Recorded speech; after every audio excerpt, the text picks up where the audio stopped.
जब विपरीत परिस्थितियां उत्पन्न होती हैं तो उनके खिलाफ लड़ने के लिए, उनसे जूझने के लिए एक संघर्ष का भी जन्म होता है, एक उम्मीद भी जन्म लेती है, एक भरोसा जन्म लेता है। आजाद भारत की चौथी पीढ़ी, तीसरी पीढ़ी में जन्मे एक व्यक्ति के भीतर वही आत्मबल और दृढ़ संकल्प देखती है जिसके नेतृत्व में जन कल्याण के वो सारे मुकाम मुमकिन हैं, जिसके तसव्वुर के तराने आज गाए जाते हैं। ये एक ऐसे व्यक्ति के जन्म की कहानी है जिसने बढ़ती उम्र के साथ ही मुसीबतों को गले लगा लिया, जिसका बचपन, जिसकी जवानी परिवार के सदस्यों के खून और चिथड़ों को संजोने में बीत गई और बाकी जवानी मां के संयोग में। वो लड़का जब 14 साल का था, उसके घर में उसके साथ रोजाना गार्डन में खेलने वाले 2 अंगरक्षकों ने उसकी दादी को गोलियों से भूनकर समाधि पर लेटा दिया। वो लड़का जब 21 साल का हुआ तो उसके पिता एक सफेद कपड़े में लिपट कर घर आए। वो लड़का जिसने त्याग और बलिदान के पहलुओं को सबसे करीब से महसूस किया, जिसने सबसे बुरे वक्त में अपनी मां को सहारा दिया, जिसने करुणा और संयम के साथ वो सारे इल्जाम अपने ऊपर ले लिए जिसका उसके नाम से कोई वास्ता ही नहीं था। वो लड़का जो अपने खिलाफ सैकड़ों फर्जी बातें सुनने और पढ़ने के बावजूद नकारात्मक प्रतिक्रिया देना नहीं सीख पाया, जिसे गुस्सा नहीं आता, जिसके नाम के आगे एक विरासत है, एक डायनेस्टी है, जो एक विशाल सपना है। सपने में एक तस्वीर है और उस तस्वीर में जिसमें मुकम्मल हिंदुस्तान समाहित है, जिसमें शामिल होते हैं हम भारत के लोग।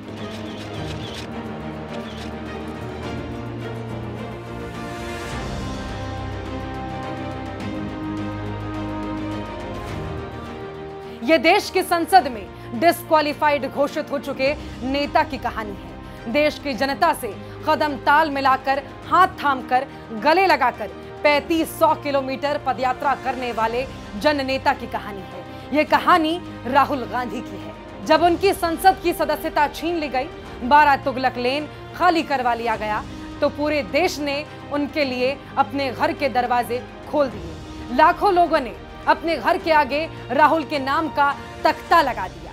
ये प्रेम, ये समर्पण ताकत से मिलता है, लड़ने से मिलता है, संघर्ष से मिलता है।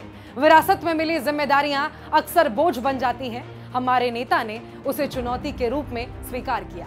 ये विपरीत परिस्थितियां, सांप्रदायिक ताकतों का हावी हो जाना, लोगों का एक हवा की ओर मुड़ जाना, देश की अर्थव्यवस्था की बर्बादी, युवाओं की बदहाली, ये सब एक लंबे प्रोसेस का नतीजा थी। इनके लिए कोई एक शख्स जिम्मेदार नहीं है, लेकिन इस अंधेरे के बाहर कोई एकमात्र रोशनदान अगर नजर आता है, जहां से आशा की किरणें नजर आती हैं, तो वो सिर्फ राहुल गांधी है।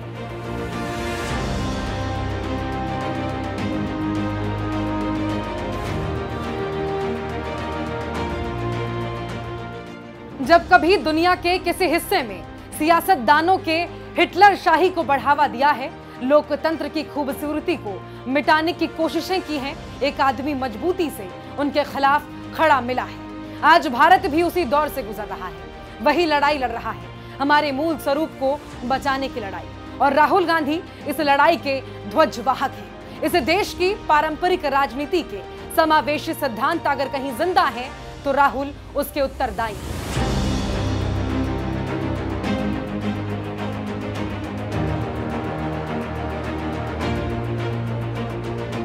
राहुल अगर चाहते तो साल 2009 में पीएम बन सकते थे। उनके नाम का कोई विरोध भी नहीं करता, लेकिन उन्होंने अलग रास्ता चुना।